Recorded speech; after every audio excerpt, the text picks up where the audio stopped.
For this episode of Scholar Talks, we will be discussing an intimate history of Thomas Jefferson. Our guest, Andrew Burstein, is the Charles Phillips Manship Professor of History at LSU.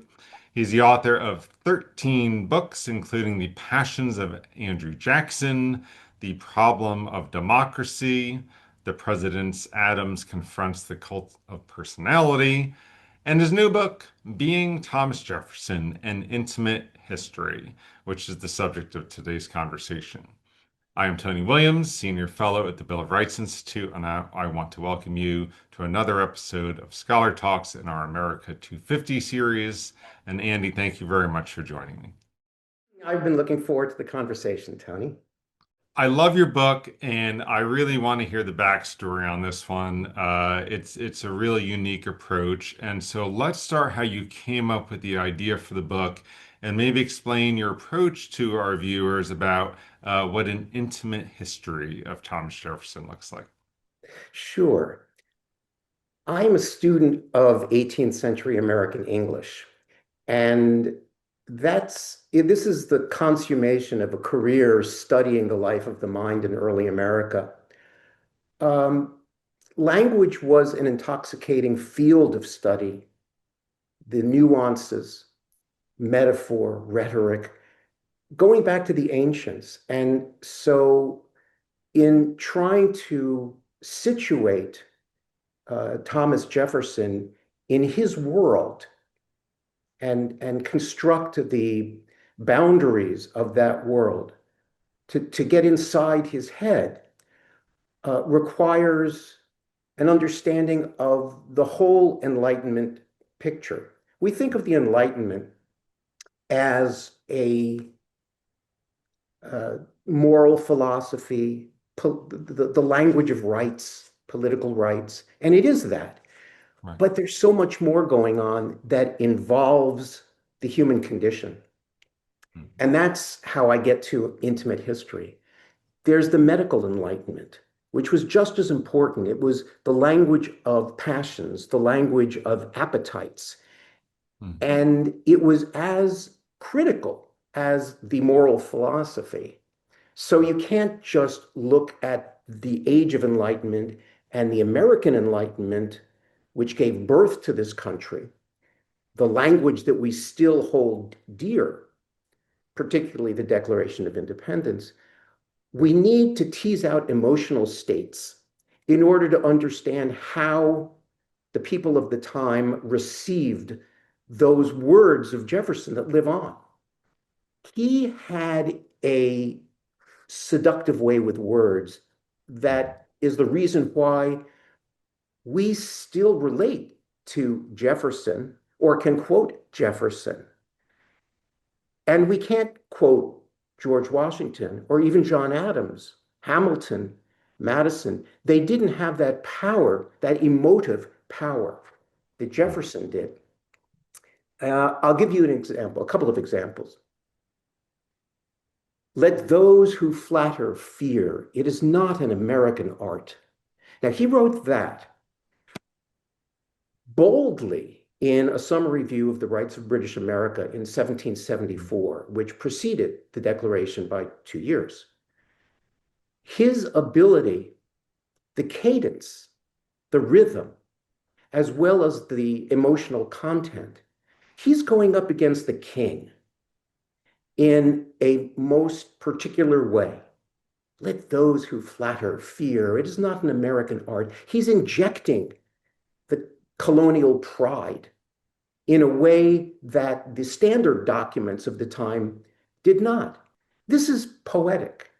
And this is the way his language transcended what we normally feel is the kind of stilted language of the 18th century. Mhm. And that's my entry into, or the window into the study of what made Thomas Jefferson. Right. I really love that. And so talking about making Thomas Jefferson, let's go ahead and dig into those factors. So what are some of the most formative experiences? There were a lot in making Jefferson who he was? Mm. Well, the College of William and Mary, which he attended at the age of 17 and remained in Williamsburg, other than vacations, he did return home to what was then the western frontier of Virginia, Albemarle County, where he began to build at the top of the mountain, the National Historic Site of Monticello, in the end of the 1760s. But from the beginning of the 1760s until he, excuse me, became a lawyer, where he studied with George Wythe, Mhm. who was also a signer of the Declaration of Independence and Jefferson's surrogate father in a lot of ways. He lived with Wythe, and he held him up as a moral exemplar. And I say this as a way of previewing the very controversial or hypocritical Jefferson on race and slavery, because Wythe was an early and ardent abolitionist, and Jefferson had him as I say, a moral exemplar, a Mhm. mentor, so that he never lost the ability to see that he was in a difficult position as one who inherited slaves from his father-in-law. His father died when he was 14, and his father, best known, who was a member of the House of Burgesses, uh, really was very much the reason why Jefferson was a member of the House of Burgesses from his mid-20s. They were part of the elite class, the political ruling class, the Mhm. planter class. But Jefferson learned a lot on his own from his teachers. And before George Wythe, he lived with other boys at the home several miles from where he grew up of James Morey, who also figures importantly because Jefferson's interest in geography, in mathematics, in history and language begin there when he's a young teen. His Mhm. father, the most we know is that his father gave him a gun at the age of 10 and said, go out in the mountains and hunt and, go out Mhm. on your own. So there was an independent spirit that his father uh, bequeathed to him, but they were very infrequently in the same place at the same time. So I don't think Peter Jefferson's influence on his son, there was pride there. uh, Peter Jefferson, combined with a professor from William and Mary named Fry, the Jefferson Fry map of Virginia and its borders required that Peter Jefferson travel for months at a time in the wilderness. And he didn't have that much to do with his son's education. He owned about 40 or so books, which at that time was a considerable library, especially out on what was then the frontier. And maybe that influenced Jefferson's lifelong bibliophilic practices.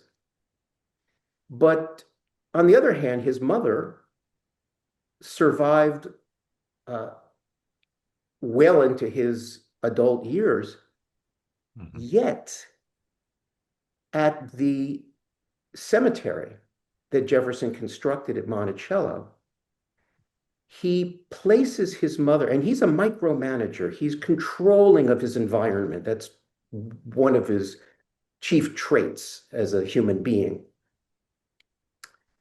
Calculating.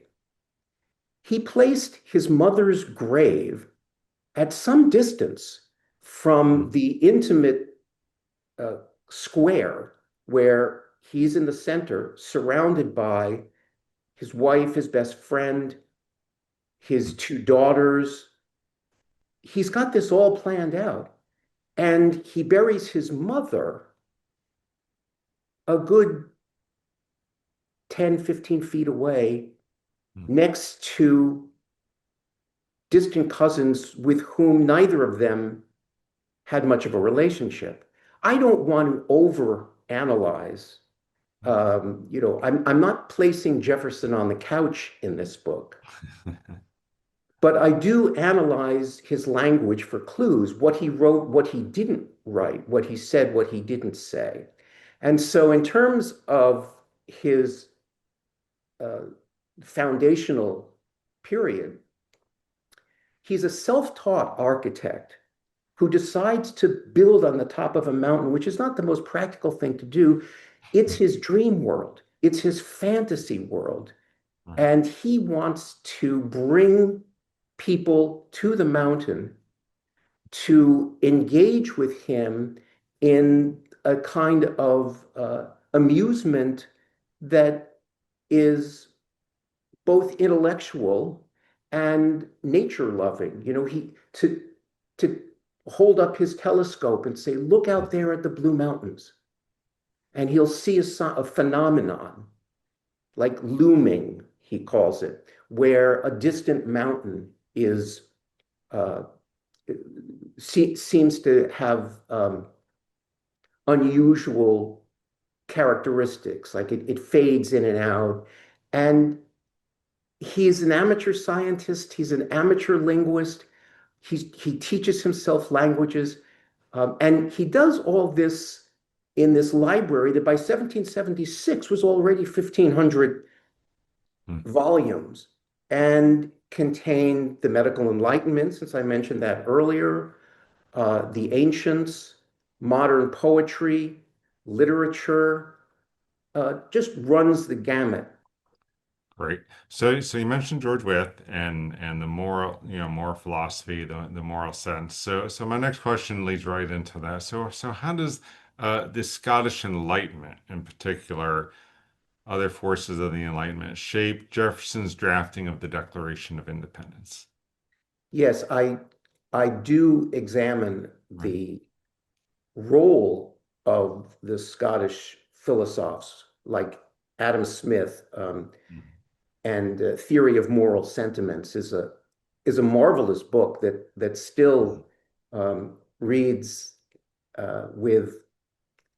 with an emotive power, and it's about fellow feeling. And Jefferson's mantra, as it were, and he injects this into his first inaugural address, is harmony and affection. In Mhm. his it's friendship, personal friendship, and moral community as well. And this is part of the Declaration as much as it's part of his first inaugural address when he becomes president in 1801.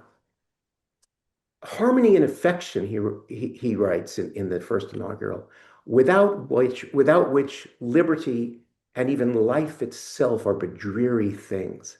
Again, finding a way of injecting, understanding who his audience is or his reader, and injecting a kind of not just cadence, but an emotional sensibility. In the Declaration of Independence, he goes to the flip side of the moral philosophers in creating a legal statement aside from the beautiful language. It's a divorce decree, it's a divorce instrument. And the king, George III, is unfeeling, in Jefferson's words. He's abusive. And if you read the Declaration from this perspective, you see that he feminizes the colonies in a way that the king has abandoned his colonies like a bad husband would abandon his family, so that the emotionally abandoned colonies acquiesce, again, using Jefferson's word, acquiesce to this self-saving separation from Britain. He writes, after the whole list of, I think there were 27 Mhm. paragraphs that list all of the reasons why America is forced into this situation to save itself from abuse. And it was the last stab to agonizing affection. And I write in the book that his um, contest for Washington's ear when he and Hamilton are up against one another in the 1790s, when Jefferson's Secretary of State and Hamilton's Secretary of the Treasury, and Washington is listening to both of his top advisors in the cabinet. Mhm. Hamilton accuses Jefferson. Here he combines Jefferson and Madison. He says they have a womanish resentment of England Mhm. and a womanish attachment to France as during the French Revolution. Well, when Washington sides with Hamilton, Jefferson has to justify this. So he does a medical diagnosis of Mhm. Washington and thinks that Washington is senile. He's in his early 60s, which from my perspective is it's not old yet. I love that. But this is his way of justifying his whole grammar of politics. I write that Hamilton and Jefferson were both Machiavellians, Mhm. and that Hamilton proved himself the better Machiavellian. Mhm. And Jefferson, typical of him,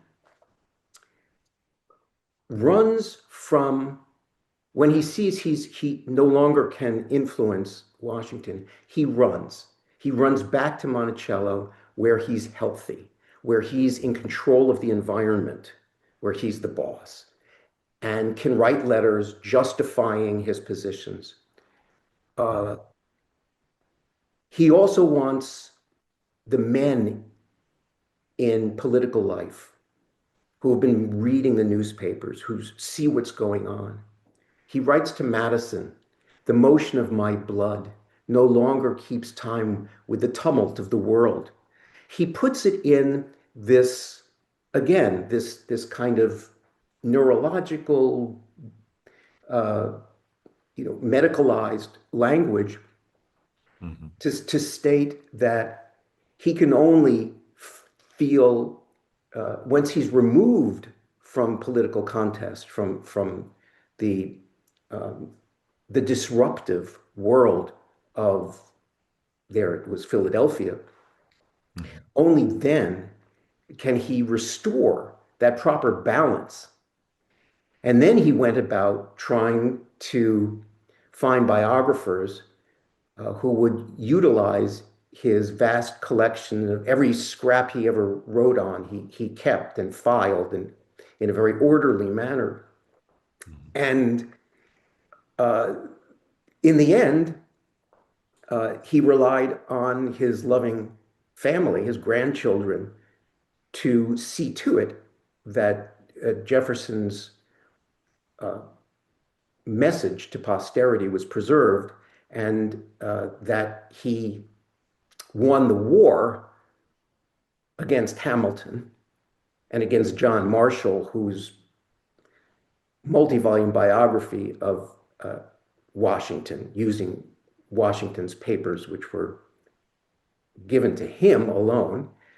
Uh, Jefferson bested his enemies in the end, though he didn't live to see it. He went to his grave fearing a return to monarchism or a moneyed aristocracy that would rule America and that his democratic dream would be unfulfilled. Mhm. Right. So, excellent on we gave a little peek at the 1790s. So maybe a step back a little bit in the 1780s. So what did Jefferson's years in Paris as a diplomat reveal about him? Uh, Yeah. I find that these years, 1784 to 1789, were the most consequential in Jefferson's evolution as a human being because he became a cosmopolitan. He was welcomed into the salon culture. He saw intelligent women who were not the domestic goddesses that he preferred women should be in his provincial Virginia uh, mindset.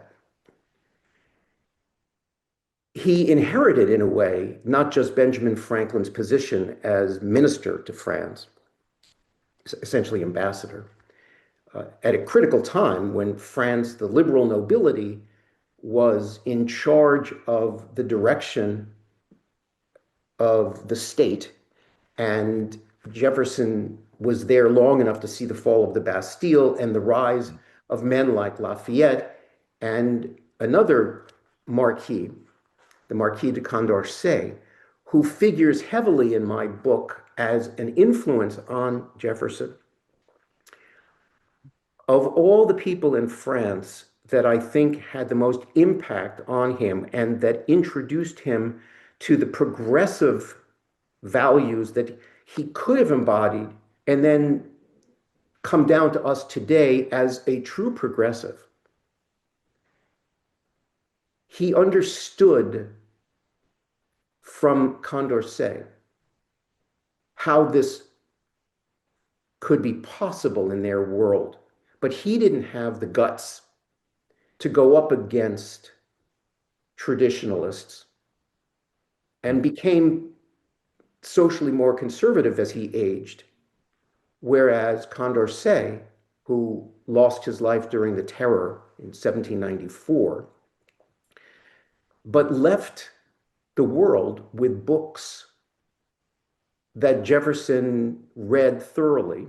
In fact, Condorcet's work, Reflections on Negro Slavery, that's an English translation, Jefferson proposed to translate and did the first chapter. He wanted others to pick up the torch. He was, as I describe him, a timid abolitionist. But there was a very strong anti-slavery movement among thinkers in France and England at that time. And Jefferson had to defend Virginia, but at the same time recognized the superior logic. He just didn't think that it could be effectively,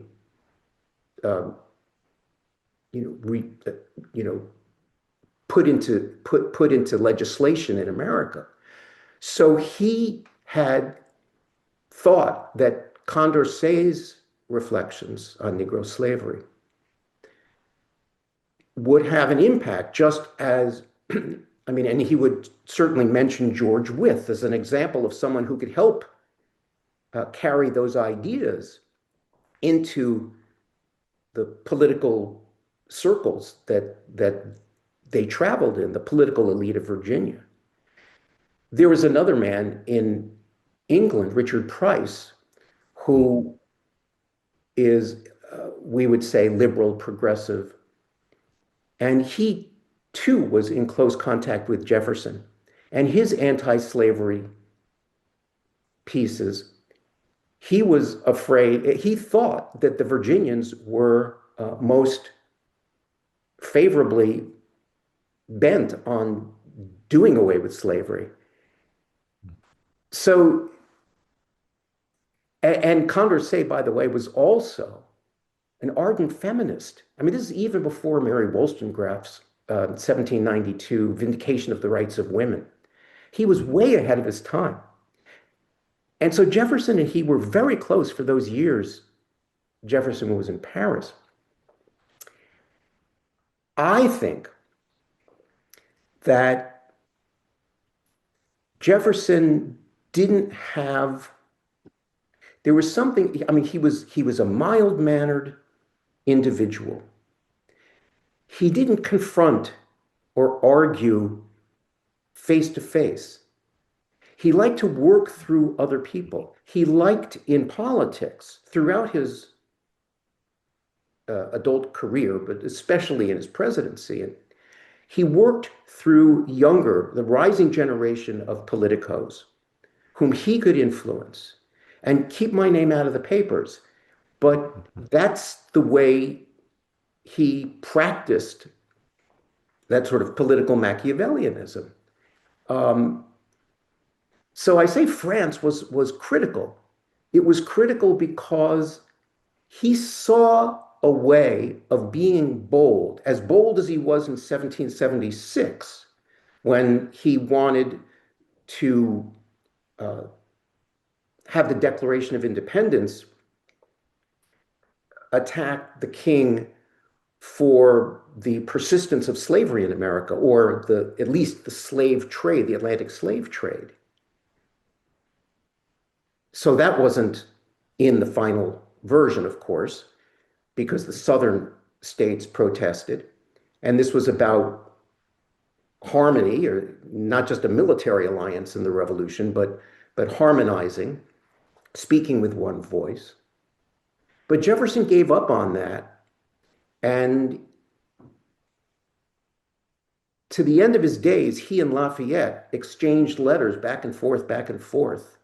Remember, Lafayette would say, we talked about this in 88, 89, and, you have such an influence. You could still do something to end slavery.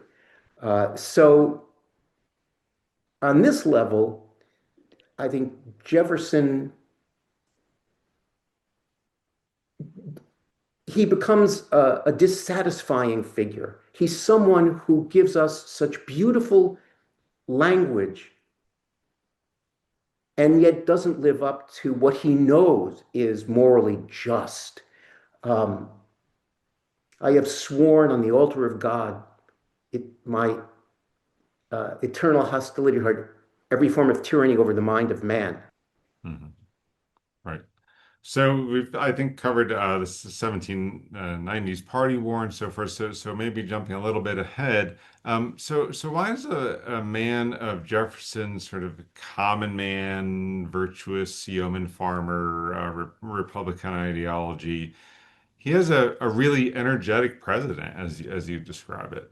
So how does that come about, that seeming contradiction? Yeah, part of it is that he is a micromanager. He is a man for whom control is central to his being. And he's also a man who, in spite of his common man rhetoric, is keenly aware of class privilege, of his own class privilege. He Mhm. does believe in meritocracy, in the educability of ordinary Americans. And he works toward that. He's willing to democratize for the sake of education. I mean, his retirement project was the University of Virginia. But the common man association, I mean, Jefferson does consciously wish to be not just a celebrity, but America's first man of the people, that he should appear, at least in print, as someone who warmed up to the common man. But that's really a later association in American history, a projection of Jefferson more than the aristocrat that he actually was. So as a legislator from early on, from his 20s, he was easygoing, desirous of contributing to uh, the result, to legislation that would do good things, like the rights of conscience, the Virginia Statute for Religious Freedom. He had his pet issues. As president, He easily justified his actions or rationalized his actions when it came to, for example, the Louisiana Purchase, Mhm. not consulting Congress, but consulting Madison, his Secretary of State, Mhm. recognizing that he should have consulted Congress, but fearing Napoleon's uh, flightiness, that Mhm. he would change his mind. And it took 3 months, a month and a half each way for any Right. communications to cross the Atlantic Ocean. True.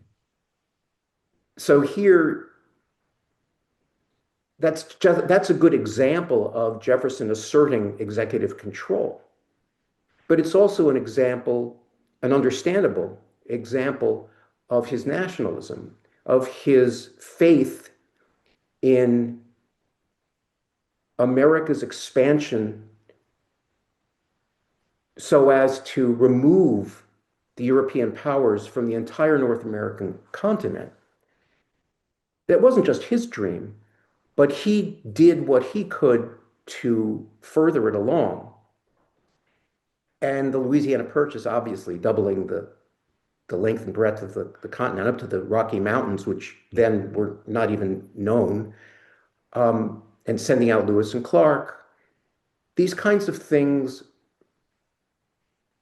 I would say, I have said that Jefferson really introduces the idea of American exceptionalism into the vocabulary. He didn't Mhm. call it that, but effectively, his nationalism,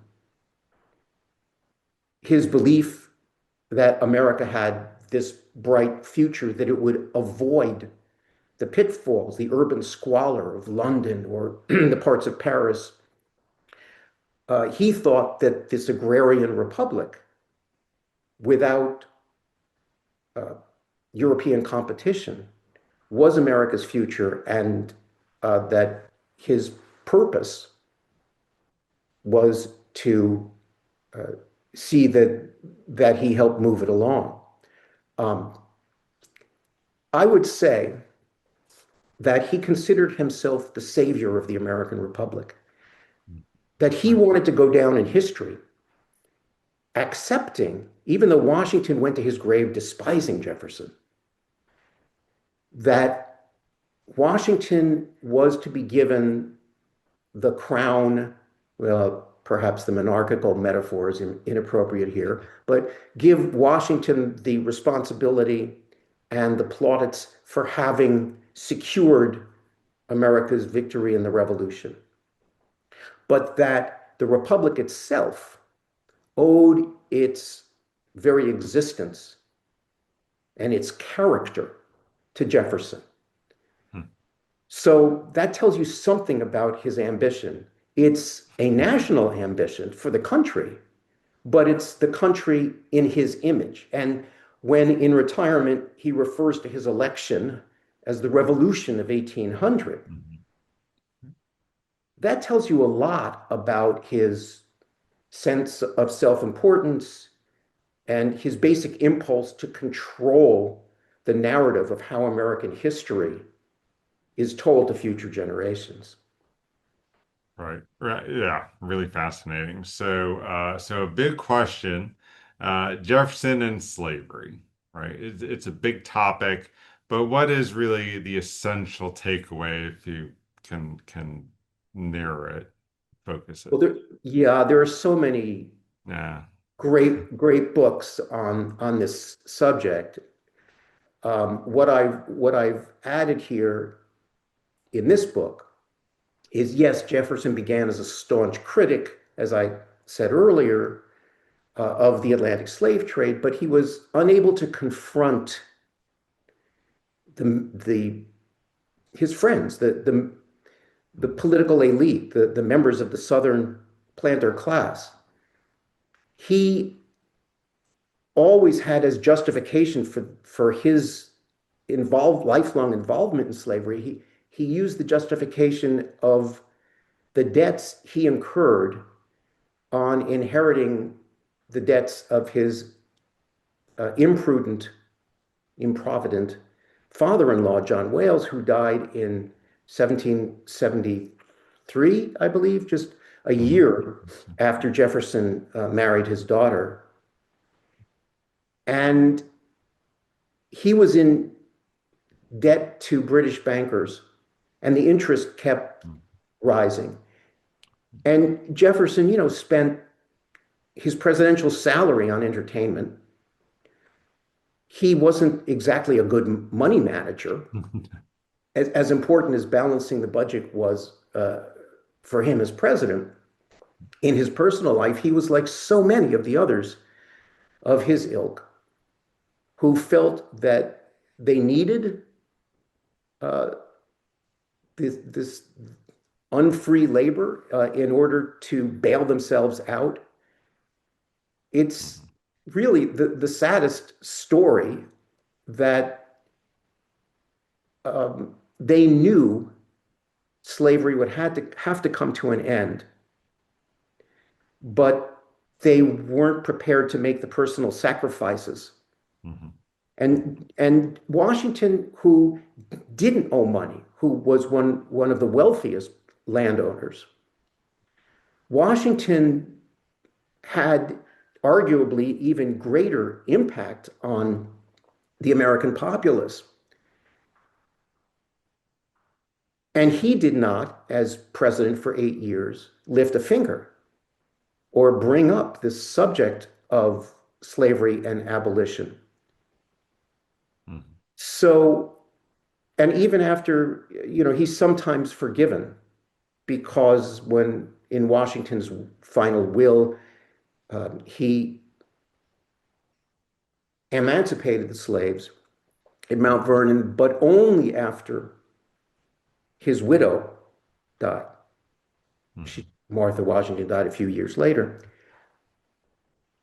One of the individuals that they owned, was Martha Washington's half sister, who was Mhm. enslaved on the plantation. So to single out Jefferson is wrong Mhm. because he's part of a society that, I mean, we should be critical of so many of these Southerners who were smart enough and practical enough to find ways to introduce legislation for a compensated emancipation. That Mhm. their human property, they wouldn't it wouldn't just be a loss that.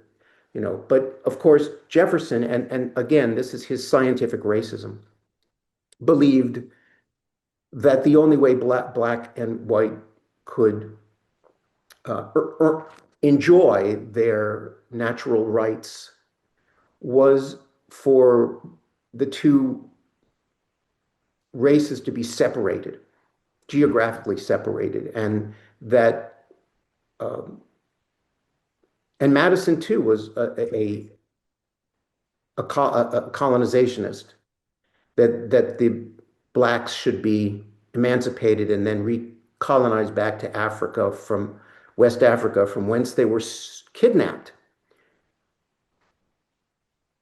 Jefferson didn't believe that African Americans were inherently, intellectually, culturally equal to whites, and that this was part of the reason why they weren't welcomed into white society.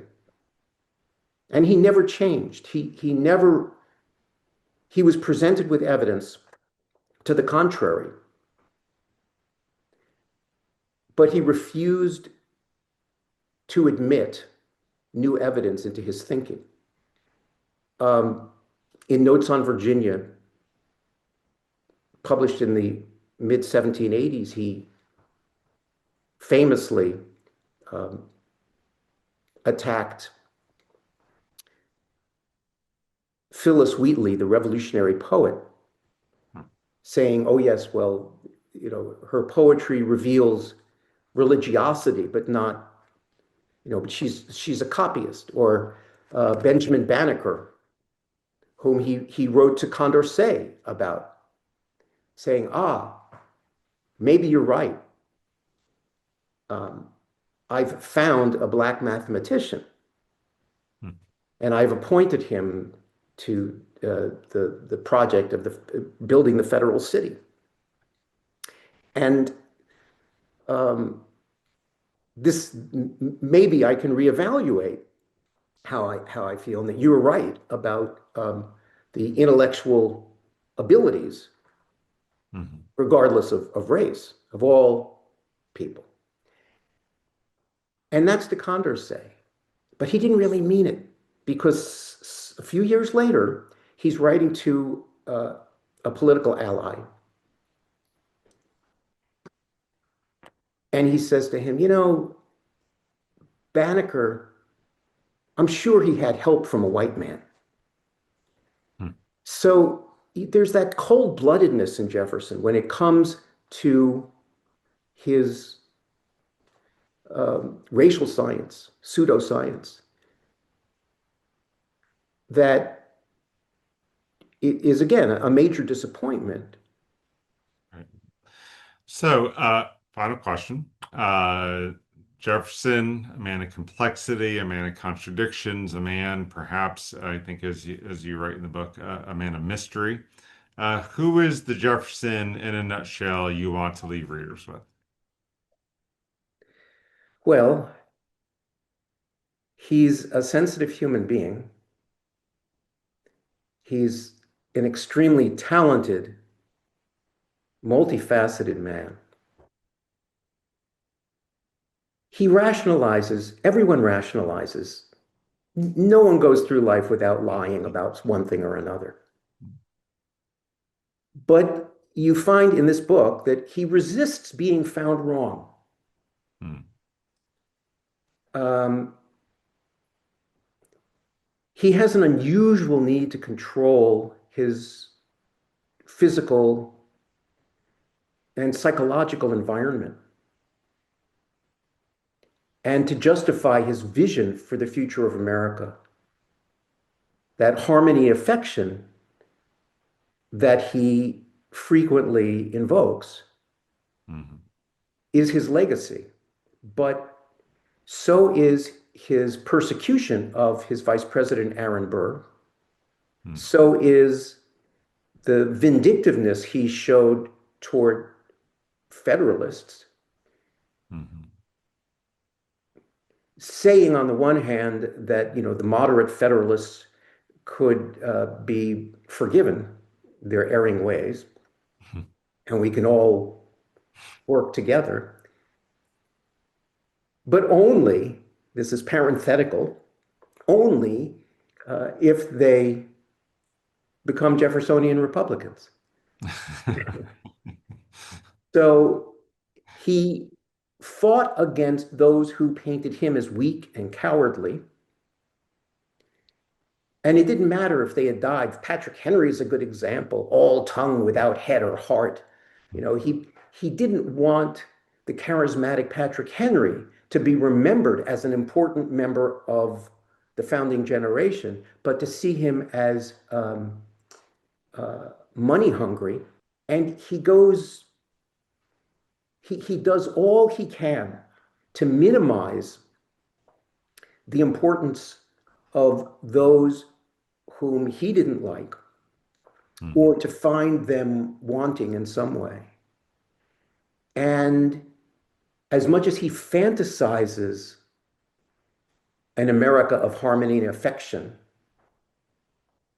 where we would never become so industrialized as to surrender the basic decency that's exhibited by the farming community. Um, so he, in a way, is fantasizing from his view, his telescopic view from Monticello, an America that doesn't grow old, an America that, and he says, you know, it would take 1,000 generations before the Mhm. country is fully populated. He does have this giant imagination that seeps into his political principles, which again is why it's so fascinating to forensically examine what he writes, who he's writing to, and why he's writing the way he does. He saved so many letters that in draft form, so you could just see his crossouts and insertions and exactly how his mind worked moment by moment to make sure that when he sent off a letter to someone that was important to him, either personally or politically, he knew he knew exactly how he wanted to frame it or phrase it with that musicality, that emotional potency. Um, I can't think, I mean, this is why I've written multiple books Mm. about Jefferson and his times and how he's remembered. Because in this vast corpus, this vast body of literature that he left us, he shows a multifaceted person with very positive and very negative attributes. And it's the job of the modern historian or the modern reader to understand before we judge. And that Mm. process is ongoing. And that's what the study of history is and should be about. Always learning. Well put. On that note, Andrew Burstein, I want to thank you very much for joining us to discuss your latest book. It's magnificent, Thomas Jefferson, An Intimate History, as we celebrate America 250. Great. Thank you. Thanks. And thank you all for joining us on this episode of Scholar Talks. Please check out the other interviews in our America 250 series on our channel and press subscribe.